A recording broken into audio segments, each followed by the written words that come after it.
hope is one of the most powerful words in any language. No matter how difficult your situation in life, if you have hope, you can make it.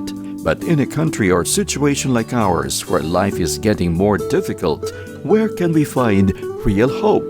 Stay with us and find the answer on A Word of Hope with Bishop David Sobrepeña.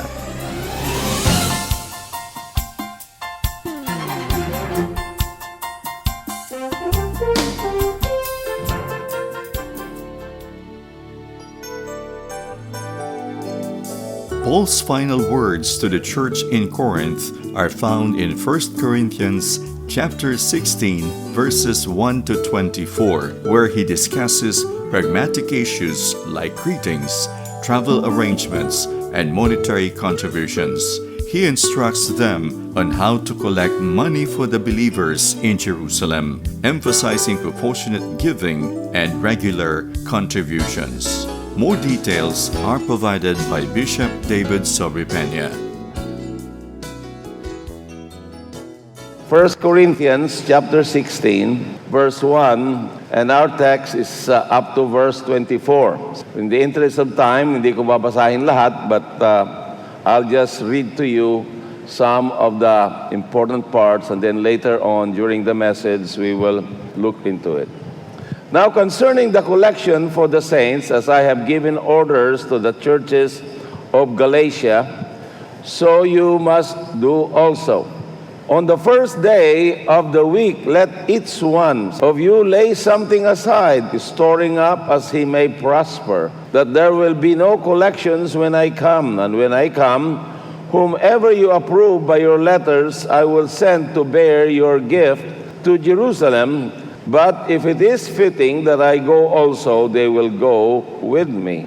And then sabi po dito sa verse 10, and if Timothy comes, see that he may be with you without fear, for he does the work of the Lord as I also do. Therefore let no one despise him, but send him on his journey in peace, that he may come to me, for I am waiting for him with the brethren. Now concerning our brother Apollos, I strongly urged him to come to you with the brethren, but he was quite unwilling to come at this time. However, he will come when he has convenient time. Then verse 13, watch, stand fast in faith, be brave, be strong, let all that you do be done with love. Then in verse 17, I am glad about the coming of Stephanas, Fortunatus, and Achaicus, for what was lacking on your part they supplied. They refreshed my spirit and yours, therefore acknowledge such men. The churches of Asia greet you, Aquila and Priscilla greet you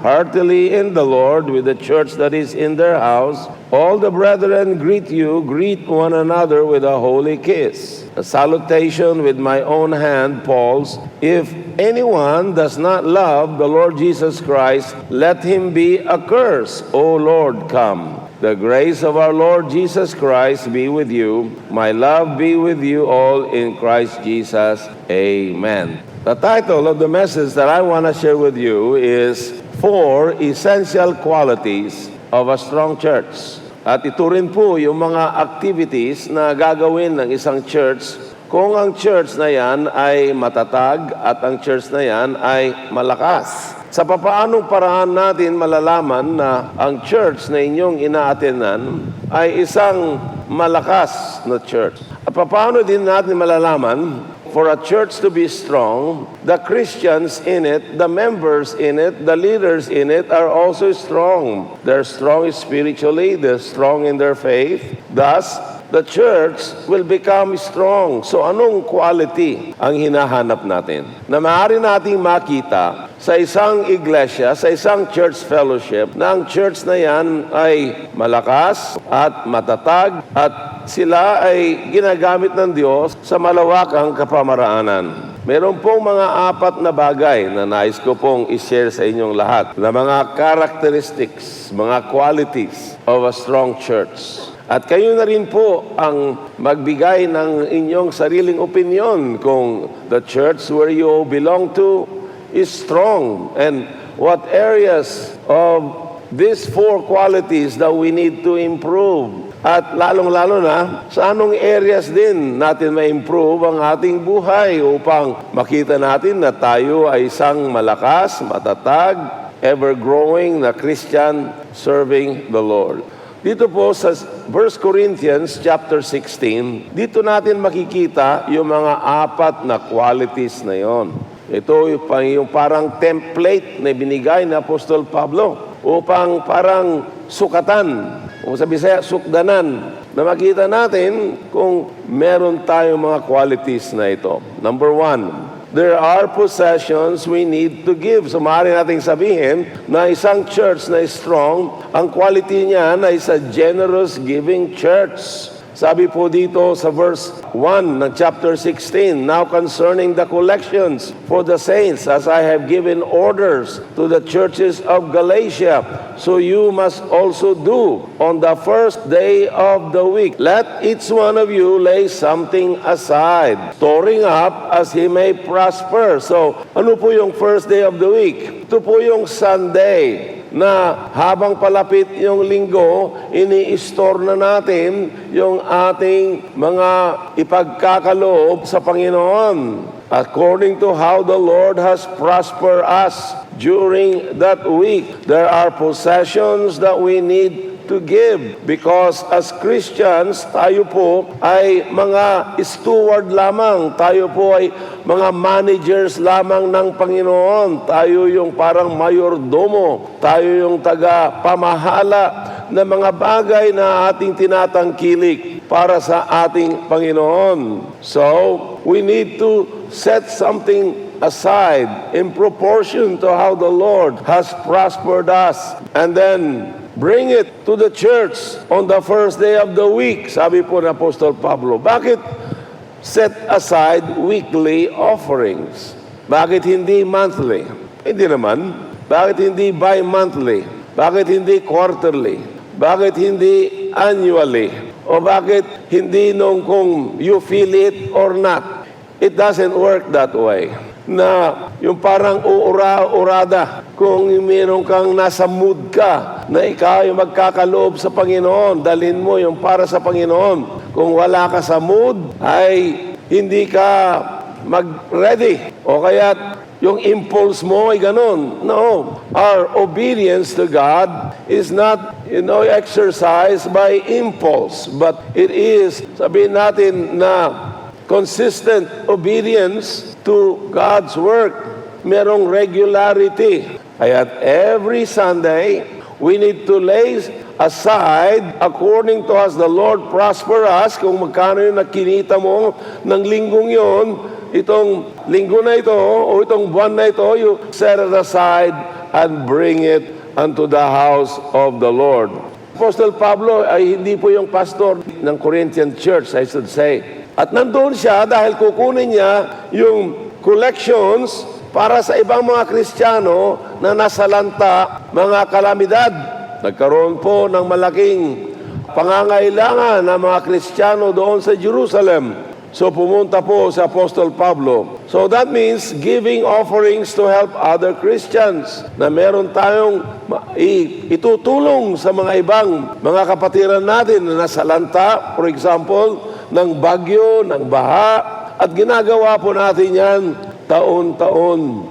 Katulad po yung last week, nandun ako sa Mindanao. Meron tayong isang church na tinulungan na mapatayo yung kanilang church. Malit lang naman. Binigyan natin lahat ng hollow blocks na kailangan niya dahil yung church na pinapatayo nila ay 20 feet by 30 feet. And then, simento, hollow blocks, at para sa kanilang bubungan upang magkaroon sila ng gawain. Magamit nila sa gawain nila ng linggo. And then, nagbigay tayo ng mga lumber, coco lumber sa mga badyaw na pang-repair ng kanilang mga tahanan. And by the way, napakaganda ginawa ng Panginoon sa kanila. Yung kanilang leader, nung tinanong namin, would you like us to put up a church in your community? Sabi ng leader nila, sige po, pastor. Yung leader nila ay nagpabautismo po. We baptize them in water. And I praise God. It's because of our giving that opened their hearts towards the gospel. of the Lord Jesus Christ. So there are possessions that we need to give. Yan isang quality na ikaw ay talagang matatag and strong Christian. You don't have to be rich in order to give.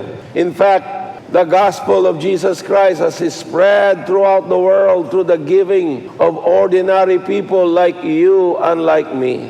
Pangalawa na katangian ng isang church na matatag at malakas at gagamitin ng Diyos sa makapangyarihang pamaraan. There are places we need to go. Dito po sa verse 4 and 6, sabi po dito, but if it is fitting that I go also, they will go with me. Now, I will come to you when I pass through Macedonia, and it may be that I will remain or even spend the winter with you, that you may send me on the journey where I go. So merong mga lugar na dapat nating puntahan. Ang Great Commission still stands today. Kaya po, ako po'y naglalayag sa mga karagatan, sa mga isla, pumupunta sa ibang bansa, sa ibang mga lugar to preach the gospel, because the Great Commission says, go into all the world and preach the gospel. Yan ay command ng ating Panginoon. At ang another side ng Great Commission is go and make disciples of all nations. Kailangan natin ito pareho, yung proclamation and disciple making. So, ang i-disciple natin ay yung pong mga tumanggap sa Panginoon sa ating pangangaral ng Kanyang salita. Kung kaya't dito sa ating church, we do a lot of evangelism, street evangelism, sa ating pong kids mobile, sa mga karatig pook dito sa Luzon, via our gospel buses, and then sa mga isla through our MB Good News. And then, we disciple by planting a church, by training you, men and women, to be a follower of the Lord Jesus Christ. Meron po tayong CGS, Christian Growth Studies. Kada linggo po yan, 2 oras, upang mapaibayo ang inyong kaalaman sa Panginoon, sa Biblia, at mapaibayo na rin ang iyong pananampalataya. Kailangan na magtapos ka, kumuha ka ng mga kurso na ito. Just once a week, I think for about 8 weeks. And you will know more about the Bible than many people around you. At yung isa nating disciple na inisyatiba yung life group, na maging kabahagi ka ng life group. Mayroon pong life group sa inyo pong mga neighborhood. We encourage you to obey the Great Commission of our Lord Jesus Christ. But a strong church must mobilize its people to go places for ministry. Where are the places that we need to go? There are countries that we need to go to. Mga cities, mga towns, mga villages, mga islands, into our neighborhoods, and sa ating mga paaralan, sa ating mga trabaho, sa mga kumpanya, at iba't ibang mga lugar na maaari nating pasukan. Where there is an open door, we need to go there. Sa 1 Corinthians chapter 16, verse 9, sabi po ni Apostol Pablo, for a great and effective door has opened to me, and there are many adversaries. Ibig sabihin, kung may open door, hindi lamang basta-basta hayaan ka ng kaaway na pumunta roon. Katulad nung pumunta po kami doon sa mga badyaws. Yung leader nila, ayaw. Pero sinabi namin, it's only good for you. We will give you, bigas, and we will pray for you. Pagpapalain kayo ng ating Panginoon. So, after a while, na-convince siya, allowed us to preach. Can you imagine, isa pa siya sa unang tumanggap sa Panginoon. Siya pa yung unang nagpabautismo. There are people we need to send. Pangatlo, sabi po sa verse 3 and verse 6, and when I come, whomever you approve by your letters, I will send to bear your gift to Jerusalem. Verse 6, ginamit niya uli yung salitang send. And it may be that I will remain or even spend the winter with you, that you may send me on my journey wherever I go. So, meron pong mga kamanggagawa natin. Meron tayong mga member na dapat natin i-send na ipadala. Marami mga tao gusto lang ipadala ay pera. Pero pera can only do so much. You need to send people. It will cost more. But in the gospel of Jesus Christ, ngayon, we are living in the last days where technology is so powerful. Kahit sa mga isla, may mga internet na sila, may mga data, may mga cell site, napapanood nila lahat. And okay, we need to preach the gospel via television, via FB Live, via YouTube, or anumang uri na ministry. But still yet, there is no substitute in the personal proclamation and the personal involvement of workers to go to those places. Na i-pray ka, na merong personal touch. Send people that are strong. A strong church must develop and grow leaders for various ministry. Ito po yung dapat nating gawin upang ready po sila na ati silang ipadala na suguin doon sa lugar na yon. Kaya meron po tayong HLC, Hope Leadership College. Yan ang ating Bible College. Meron po tayong Hope Island Bible School sa mga gustong mag-aral sa salita ng Diyos. Can you imagine going back doon po sa mga Badyaw, yung chief nila, tinanong niya, kung maglagay tayo ng church dito, sino naman na magpapastor? Biniro namin, di ikaw na. Ay, pastor, aywan ko lang, wala pa kong alam. So, di-disciple namin siya. Pwede ba yung anak ko, pag-aralin nyo sa inyong Bible school? Binovolunteer na niya yung panganay niyang anak. Sabi na, dalhin natin doon sa Hilantagaan. All expenses paid. Full scholarship. Can you imagine kung talagang yung batang yon, kanyang anak ay talagang pupunta roon? What a great testimony of God's power, of God's love to transform lives. Sending Christian workers for missions, evangelism, and church planting. Katulad po ng ginawa nila sa Book of Acts chapter 15 and 16. Nagpadala po sila ng mga manggagawa, yung church, at they spread the gospel throughout the Roman Empire. Ganun din po ang ating gagawin, na tayo'y magpadala ng mga workers, magbukas ng mga satellite churches, maging missionary.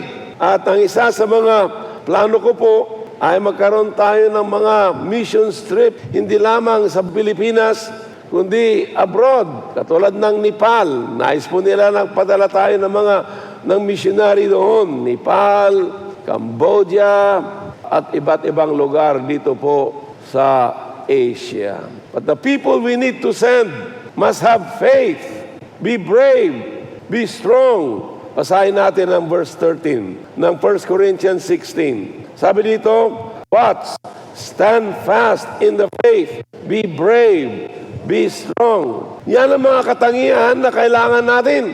Yan ang mga katangian na kailangan mo, kaibigan, kapatid, at kailangan ko. Hindi po yung kunting problema lang, ay agad-agad nagtatampo, nagmamaktol. Ang mga ipadala natin, mga manggagawa na gagamitin ng Panginoon, ay merong pananampalataya, merong katatagan, brave, courageous, hindi madaling matakot sa mga persecution, and they are strong enough na kahit anong mangyari, hindi sila matitinag sa Panginoon, matitinag sa gawain. Katulad ng example ng household ni Stephanas. Sabi po dito, that they have devoted themselves to the ministry of the saints. Ito po yung napakahalaga po na katangian. They devoted themselves to the ministry. Yung salitang devoted ay, kung i-translate mo mula sa original Greek, it means they have addicted themselves to the ministry. Ministry addict. There's nothing wrong about being addicted to ministry. Alam mo, halos bawat isa sa atin, merong mga addiction. Okay, tingnan mo nga yung katabi mo. Yung iba, addicted sa kanilang handset.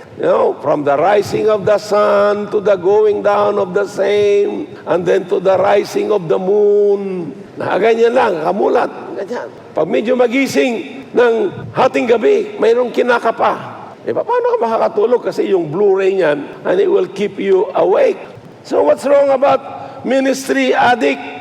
Meron tayong mga ministry addict dito sa church. At walad kung yung household ni Estepanas, sa mga mission, sa mga gawain, may mga ministry addict tayo, mga ushers, mga greeters, mga marshal. Nandito sila from morning, noon, and night. Other word for that is faithfulness. An important quality of a Christian worker. Hindi yung palaging klamador. Number 4, and last. There is a person we need to love and glorify. To glorify the Lord, we need to be motivated by love. Ang pag-ibig ng Diyos, ito po yung nag-uudyok sa atin. Kung tunay na nais po natin na mag-glorify ang Panginoon, we need to be motivated by love. Sabi po sa verse 14, ang ganito, let all that you do be done with love. Bakit? Marami mga manggagawa, they have been to church for a long time. Palagi lang sila nag-aalburuto, nagrireklamo, walang perfect na makita nila. Bawat church na puntahan nila, may kapansanan, merong diferensya. Alam nyo, pag pinasukan nyo ang mga maraming mga ministry at palagi kayo may diferensya, mag-ingat kayo, baka kayo ang diferensya. Why? Let me tell you a story. Noong grade 5 ako, meron akong bisikleta. At yung bisikleta ay ginagamit ko to go to school. And araw-araw yan. Kasi yung eskwelahan namin, hindi naman masyadong kalayuan. But during hot summer days, ay mainit. So I like to go to school faster. So anyway, isang araw, nung pinipedalan ko yung bisikleta, nag-i-squeak and squawk. Squeak, squawk, squeak, squawk, squeak. At sabi ng uncle ko, David, sabi niya, yung bisikleta mo, kailangan remedyuhan natin, mawala yung pag-i-squeak niyan. Dahil medyo nagbi-build up na ang kalawang doon sa mga sprocket, very dry. Sabi niya, yung chain, yung kadena, ay very dry. Kung kaya't kung pedalan mo, medyo mahirap-hirap. Kailangan pedalan mo pa ng mas malakas upang tumakbo. Pero in order for your bicycle to improve ang kanyang speed, kailangan lagyan natin ng langis o grasa. So ginawa ng uncle ko, na mekaniko, lagyan ng grasa yung sprocket niya at yung chain, yung kadena. Sabi niya, okay, pedalan mo na ngayon. Nawala na yung pag-i-squeak, squeak, squawk.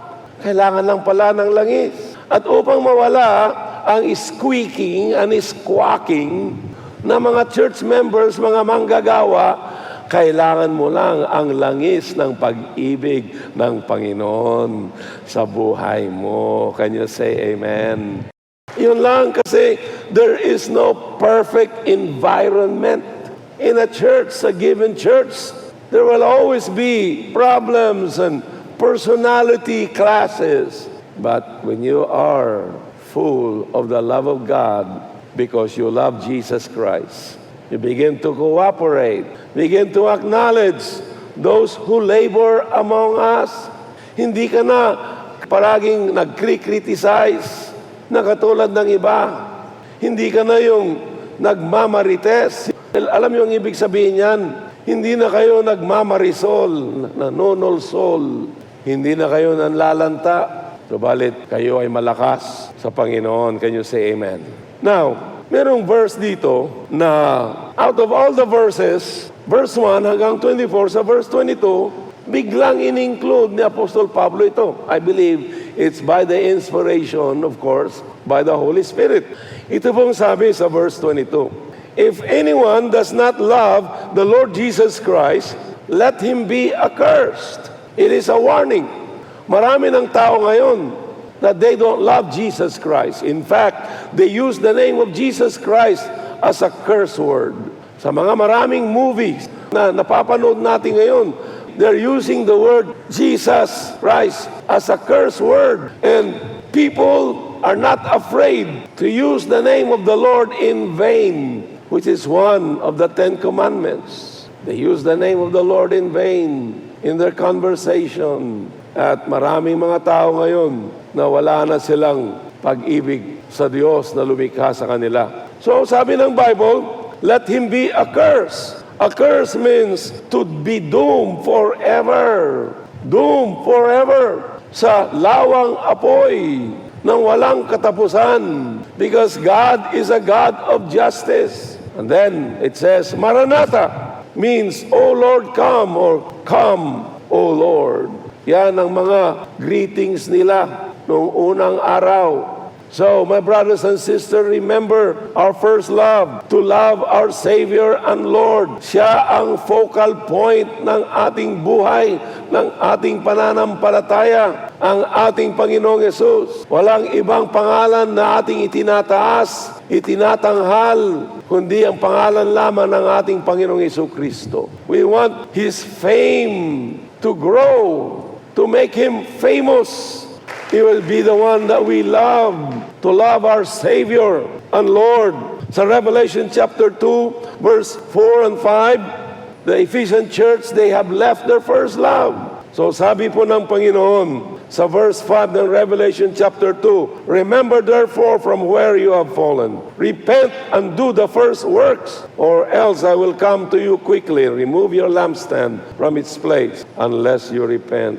The love of Jesus Christ, the love of God, is powerful. So yun po ang qualities ng matatag at malakas na iglesia at mga Kristiyano na kaanib ng iglesia.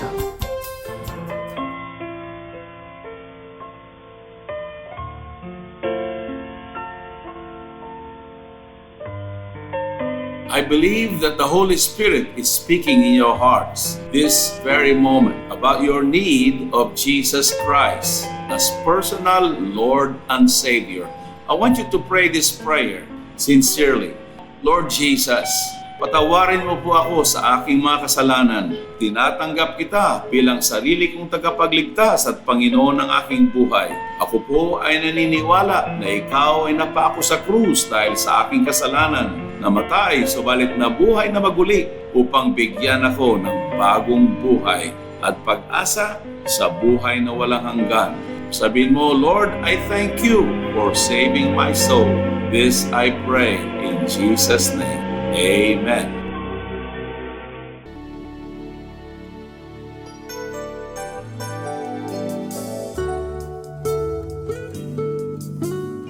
If you prayed that prayer, we believed you got born again.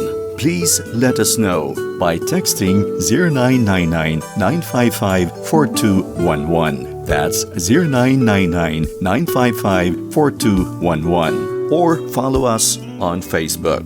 You may also visit our website www.wordofhope.ph. That's www.wordofhope.ph.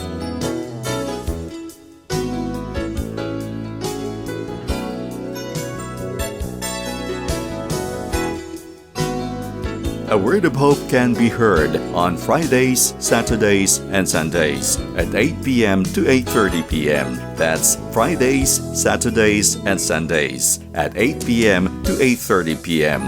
here at 702 DZAS, Agapay ng Sambayanan.